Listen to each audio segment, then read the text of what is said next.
Assalamualaikum warahmatullahi wabarakatuh.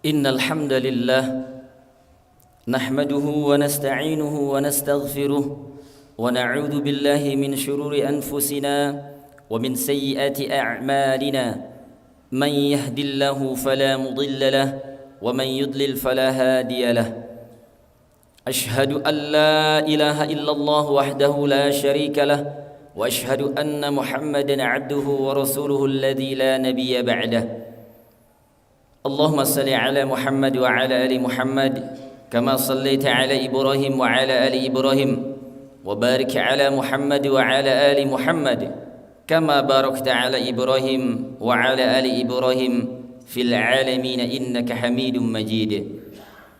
Faya ibadallah ittaqullaha kama qala Allah ta'ala fil Qur'anil 'azim. A'udzu billahi as-sami'il 'alim minasy syaithanir rajim. Bismillahirrahmanirrahim. Ya ayyuhalladzina amanu taqullaha haqqa tuqatih wa la tamutunna illa wa antum muslimun. Ya ayyuhalladzina amanu taqullaha wa qulu qawlan sadida yuslih lakum a'malakum wa yaghfir lakum dhunubakum wa man yuti'illaha wa rasulahu faqad faza fawzan 'azima. Sadaqallahul azim. Hadirin jemaah salat Jumat yang dimuliakan Allah Subhanahu wa taala. Atas karunia dan rahmat yang Allah senantiasa curah limpahkan kepada kita, marilah kita sama-sama meningkatkan iman dan juga takwa kita sebagai bagian dari syukur kita kepadanya yang telah menggerakkan hati kita, yang telah memudahkan langkah kaki kita untuk senantiasa memenuhi seruan-seruan dan panggilan-panggilan Allah Subhanahu wa taala.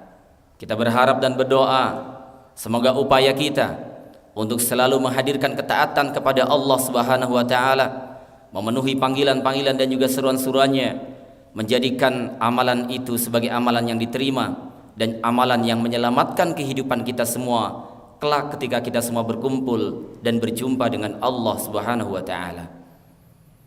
Salawat serta salam semoga senantiasa tercurah limpah kepada junjungan alam baginda Nabiullah Muhammad sallallahu alaihi wasallam, di mana kita juga selalu berharap dan berdoa kepada Allah Subhanahu wa taala agar salawat-salawat yang senantiasa kita ucapkan dan juga sunah-sunahnya yang terus-menerus kita coba untuk hidupkan menjadikan kita semua sebagai bagian dari umat Nabiullah Muhammad sallallahu alaihi wasallam yang berhak atas syafaatnya kelak di yaumil qiyamah nanti. Amin ya Allah ya rabbal alamin.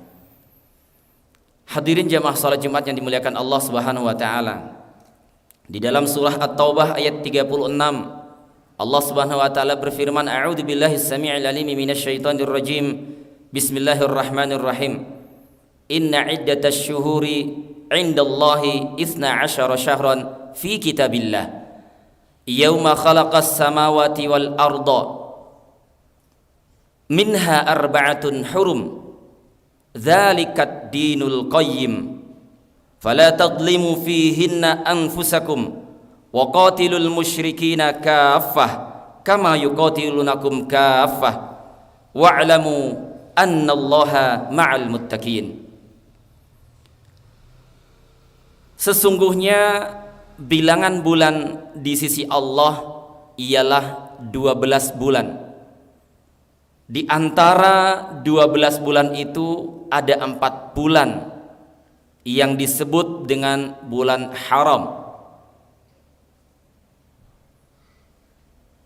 Fi kitabillah, sebagaimana Allah Subhanahu wa taala tetapkan di Lauhul Mahfud, yauma khalaqas samawati wal ard, pada hari di mana Allah menciptakan langit dan bumi.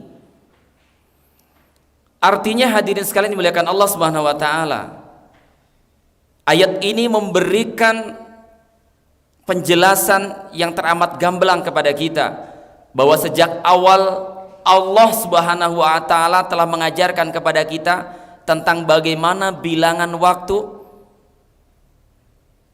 dan sudah sepatutnya kita sebagai orang-orang yang beriman kepada Allah, kita orang-orang yang beriman kepada Al-Quran, lebih terbiasa, lebih familiar dengan bilangan-bilangan bulan yang telah Allah tetapkan sejak awal. Meskipun pada dasarnya bilangan bulan yang hari ini lebih kita kenal pun juga sama bilangannya 12 bulan. Tetapi yang dimaksud tentu saja adalah bilangan bulan sebagaimana yang ulama-ulama kita ajarkan, yang biasa para rasul gunakan.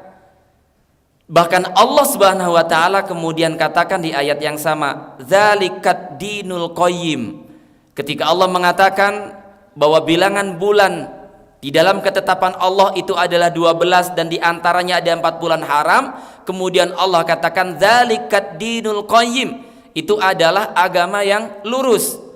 Maka selaku penganut agama yang lurus ini, selaku penganut umat Islam ini, maka marilah kita sama-sama mentradisikan bilangan-bilangan bulan yang telah diajarkan oleh ulama salafus soleh kita. Dan bahkan itu yang kemudian ditetapkan sebagai bilangan-bilangan di dalam Islam. Bahkan ketika pada masa kekhalifahan mereka hendak menentukan kapan momentum Hijriah, awal tahun baru, maka kemudian mereka menetapkan pada prosesi hijrahnya Nabiullah Muhammad SAW dari Mekah Al-Mukarramah menuju Madinah Al-Munawwarah. Maka ketika kita hari ini membiasakan diri untuk mengikuti penanggalan Hijriah adalah dalam kerangka mempertahankan semangat Hijriah, semangat hijrah Rasulullah Muhammad SAW dari Mekah Al-Mukarramah menuju Madinah Al-Munawwarah. Walaupun semangat hijrah itu tidak hanya terjadi pada masa Nabiullah Muhammad SAW, bahkan pada masa nabi-nabi sebelumnya pun juga dikenal dengan hijrah. Secara bahasa, hijrah dimaknai perpindahan tempat. Tetapi dalam Al-Quran ada 5 makna dari sekian banyak makna hijrah dengan berbagai macam bentuk katanya, terulang 31 kali. Di antaranya adalah meninggalkan keburukan, kemaksiatan, dan segera dia beralih kepada perbuatan-perbuatan baik. Atau pergi meninggalkan satu tempat di mana tidak ada keleluasaan untuk menjalankan syariat-syariat Allah, sehingga dia mendapatkan satu tempat di mana dia memiliki kebebasan untuk kemudian menjalankan syariat-syariat Allah. Ketika Nabiullah Muhammad SAW hijrah dari Makkah Al-Mukarramah menuju Madinah Al-Munawwarah, maka setibanya beliau di Madinah, beliau SAW mendapati orang-orang Yahudi yang bermukim di Madinah itu menjalankan puasa pada tanggal 10 Muharram, persis bertepatan dengan sampainya Nabi SAW di kota Madinah ketika beliau hijrah dari Mekah. Lalu Rasulullah SAW bertanya kepada orang-orang Yahudi, ada apa ini? Apa yang sedang kalian kerjakan? Kenapa kalian berpuasa pada hari ini? Orang-orang Yahudi Madinah kemudian mengatakan, dahulu Nabi Musa berpuasa pada tanggal 10 Muharram karena beliau bersyukur kepada Allah Subhanahu wa taala setelah mendapatkan kebebasan untuk menjalankan syariat Allah. Mendengar jawaban dari orang-orang Yahudi Madinah ini, kemudian Nabi kita SAW yang mulia mengomentari, kalau benar adanya apa yang kalian lakukan ini dalam kerangka mengikuti sunnah Nabi Musa alaihissalam, karena rasa syukurnya kepada Allah Subhanahu wa taala mendapati kebebasan untuk menjalankan syariat Allah di muka bumi ini, maka seharusnya kami sebagai orang-orang Islam, kami sebagai orang-orang yang beriman kepada nabi-nabi terdahulu, kamilah yang lebih layak, kami yang lebih pantas untuk menjalankan puasa pada tanggal 10 Muharram. Perlu diketahui hadirin sekalian dimuliakan Allah Subhanahu wa taala, pada situasi di mana Nabiullah Musa alaihissalatu wassalam beserta Bani Israel sudah tidak sanggup lagi menahan berbagai macam segala bentuk intimidasi, kezaliman yang dilakukan oleh Fir'aun dan seluruh pengikutnya, maka di saat itulah kemudian Allah Subhanahu wa taala memberikan jalan keluar kepada Nabi Musa untuk berhijrah meninggalkan Mesir menuju negeri yang dijanjikan. Segala macam persiapan telah dilakukan oleh Nabi Musa dan juga pengikutnya untuk melakukan hijrah, pergi jauh meninggalkan Mesir dengan satu harapan, mereka terbebas, mereka terlepas dari segala bentuk penindasan yang dilakukan oleh Fir'aun dan juga bala tentaranya, dan mereka mendapatkan keleluasaan untuk menjalankan syariat-syariat Allah Subhanahu wa taala. Malam hari Nabi Musa dengan Bani Israel mulai melakukan perjalanan sebagaimana yang telah mereka persiapkan. Qadarullah, di tengah malam yang sangat gelap gulita, tiba-tiba arah perjalanan mereka blank, hilang, lenyap seketika. Mereka tidak tahu mana timur, mana barat. Mereka tidak dapat melihat mana utara, mana selatan. Mereka kehilangan arah. Maka Nabiullah Musa alaihissalam kemudian bertanya, apa yang terjadi? Kenapa kita tiba-tiba kehilangan arah? Bukankah kita sudah melakukan persiapan sedemikian rupa? Bahkan rute sudah kita siapkan. Tetapi hari ini, malam hari ini, kenapa tiba-tiba kita tidak bisa melanjutkan perjalanan? Gelap, tidak ada sesuatu pun yang bisa menjadi tanda untuk menghantarkan perjalanan mereka ke negeri yang dijanjikan. Lalu salah seorang ulama dari kalangan Bani Israel mereka berkata, wahai Musa, dahulu ribuan tahun yang lalu ketika Nabiullah Yusuf alaihissalatu wassalam menjelang ajalnya, menjelang kematiannya, beliau bersumpah kepada Allah Subhanahu wa taala bahwa Bani Israel tidak akan pernah bisa meninggalkan Mesir kecuali mereka membawa jasadku ini. Maka boleh jadi ini adalah pertanda sebagaimana sumpah Nabi Yusuf ketika menjelang ajalnya. Maka kita tidak akan bisa meninggalkan Mesir sebelum kita bisa menemukan jasad Nabi Yusuf alaihissalatu wassalam. Pertanyaan Nabi Musa, sudah berpuluh tahun kita tinggal di Mesir tapi tidak ada seorang pun di antara kita yang mengetahui di mana tempat kuburannya, di mana tempat jasadnya Nabi Yusuf alaihissalatu wassalam dikuburkan. Lalu ada seorang pemuka Bani Israel yang memberikan kesaksian bahwa di Mesir ada seorang nenek yang Allah panjangkan umurnya dan dia mengetahui tempat di mana jasad Nabi Yusuf alaihissalam dikuburkan. Maka singkat cerita didatangkan nenek itu, kemudian ditanya, wahai nenek, beritahukan kepada kami di mana tempat kuburannya Nabiullah Yusuf alaihissalam. Maka ketika ditanya di mana letak kuburannya, nenek ini keberatan untuk menjawabnya. Saya tidak akan memberitahu di mana kuburan Nabi Yusuf alaihissalam kecuali dengan satu syarat, dan jika satu syarat ini engkau kabulkan, aku akan siap untuk menunjukkan kepadamu di mana kuburan Nabi Yusuf alaihissalam. Apa syarat yang engkau minta? Apakah engkau minta dipanjangkan umurnya? Tidak, karena saya sudah ribuan tahun tinggal di dunia. Apakah engkau minta dimudahkan? Tidak, karena saya juga sudah mengalami masa muda. Apakah engkau diminta untuk diberikan harta yang banyak? Tidak, karena sebentar lagi saya juga akan menghadap Allah Subhanahu wa taala. Lalu apa yang engkau minta? Satu yang saya minta, wahai Musa, aku masuk surga bersamamu. Masya Allah, tabarakallah. Hadirin dimuliakan Allah Subhanahu wa taala, mendengar permintaan nenek terenyuh hati Nabiullah Musa alaihissalam. Tetapi walaupun beliau seorang nabi, tetap saja beliau tidak sanggup memberikan jaminan kepastian bahwa nenek ini bisa masuk surga. Maka di tengah-tengah kebuntuan beliau bermunajat kepada Allah Subhanahu wa taala sampai kemudian Allah menurunkan wahyu. Terima persyaratan nenek karena aku akan masukkan dia ke dalam surga bersamamu.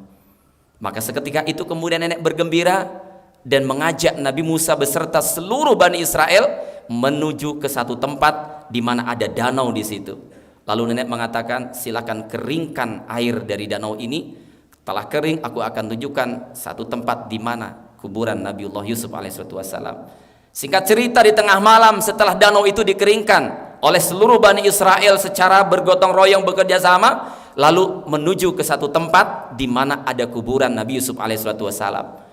Gelap gulita pada awalnya, mereka tidak tahu timur, barat, utara, selatan, tidak ada satupun tanda yang bisa dijadikan sebagai patokan untuk melakukan penerusan perjalanan. Tiba-tiba dengan izin Allah, ketika jasad Nabiullah Yusuf alaihissalam itu diangkat, maka sekelilingnya tampak terang benderang seakan-akan siang bolong.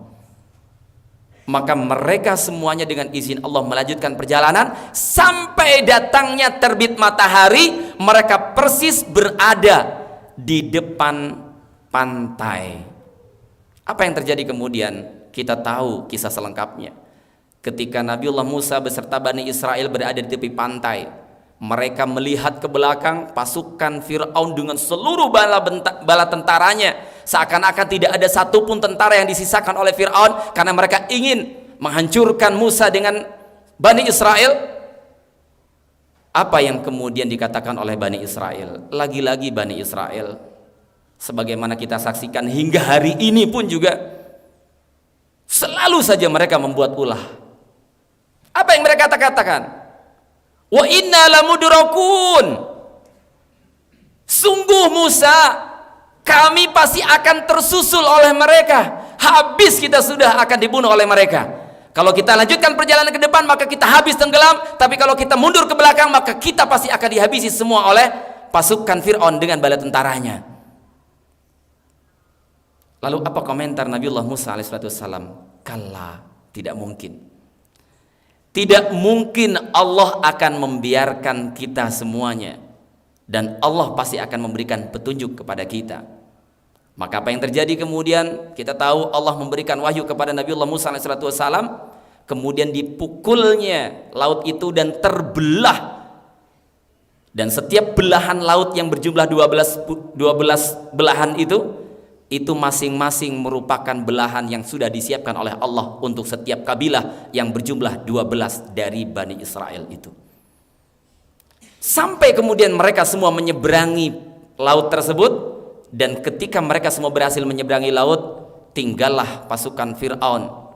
Mereka kemudian ditenggelamkan oleh Allah Subhanahu wa taala, dan disitulah persis terjadi pada tanggal 10 Muharram. Nabiullah Musa alaihissalam sebagai rasa syukurnya kepada Allah Subhanahu wa taala, beliau melanjutkan untuk tidak makan dan tidak minum. Beliau melanjutkan untuk berpuasa sebagai bagian dari syukurnya kepada Allah Subhanahu wa taala, karena beliau diselamatkan dari segala bentuk penjajahan, intimidasi, kezaliman, kelaliman yang dilakukan oleh Fir'aun dan seluruh bala tentaranya. Mereka mendapatkan satu tempat, satu negeri yang telah dijanjikan, di mana mereka dengan leluasa mampu menjalankan syariat-syariat Allah Subhanahu wa taala. Barakallahu li wa lakum.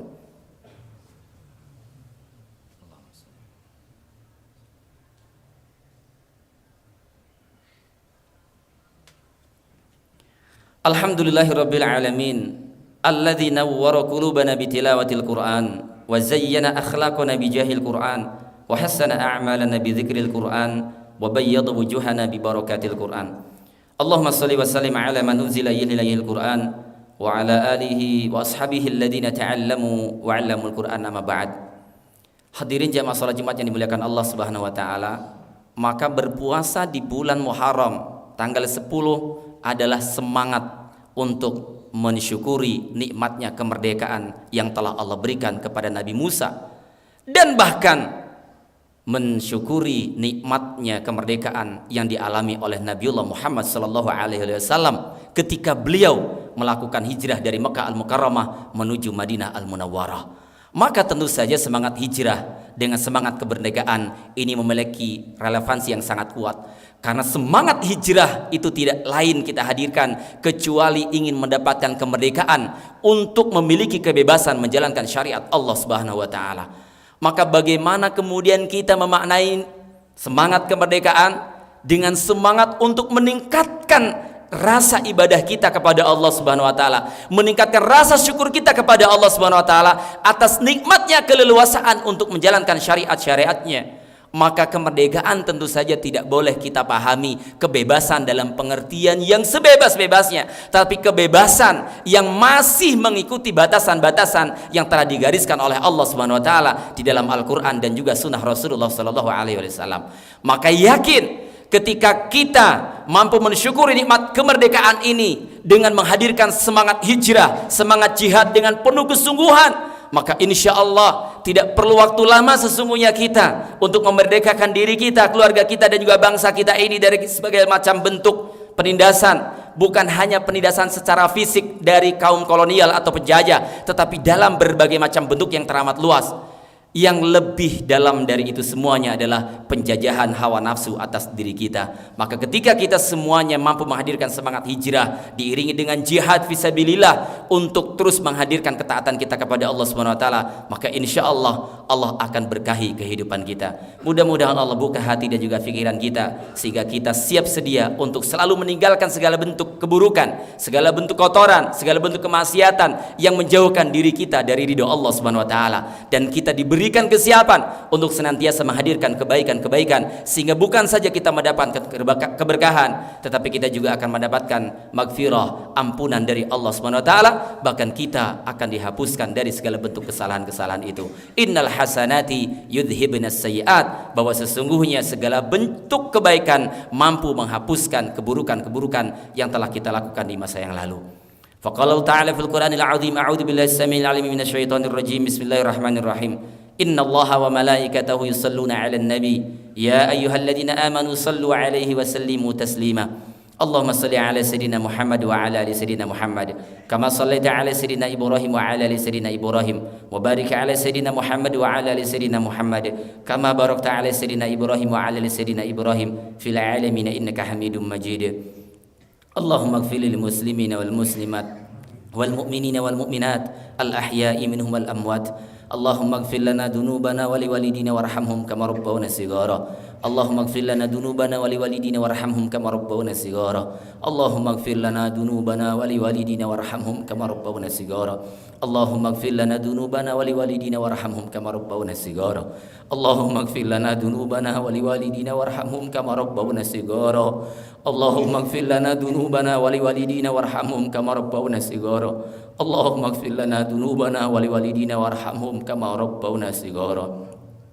Rabbana hab lana min azwajina wa dhurriyyatina qurrata a'yunin waj'alna lil muttaqina imama. Rabbana hab lana min ladunka dhurriyyatan thayyibah innaka sami'ud du'a. ربنا هب لنا من الصالحين ربنا هب لنا من الصالحين ربنا هب لنا من الصالحين اللهم اجعلنا وذريتنا من أهل العلم والخير اللهم اجعلنا وذريتنا من أهل القرآن اللهم اجعلنا وذريتنا من أهل القرآن اللهم اجعلنا وذريتنا من أهل القرآن اللهم اجعلنا وذريتنا من أهل الحديث والفقه ربنا آتنا في الدنيا حسنة وفي الآخرة حسنة وقنا عذاب النار ربنا آتنا من لدنك رحمة وهيئ لنا من أمرنا رشدا ربنا لا تزغ قلوبنا بعد إذ هديتنا وهب لنا من لدنك رحمة إنك أنت الوهاب إنك أنت الوهاب إنك أنت الوهاب ربنا تقبل منا إنك أنت السميع العليم وتب علينا إنك أنت التواب الرحيم وصلى الله على محمد النبي الأمي وعلى آله وصحبه وسلم سبحان ربك رب العزة عما يصفون سلام على المرسلين والحمد لله رب العالمين وأقيموا الصلاة. الله أكبر الله أكبر.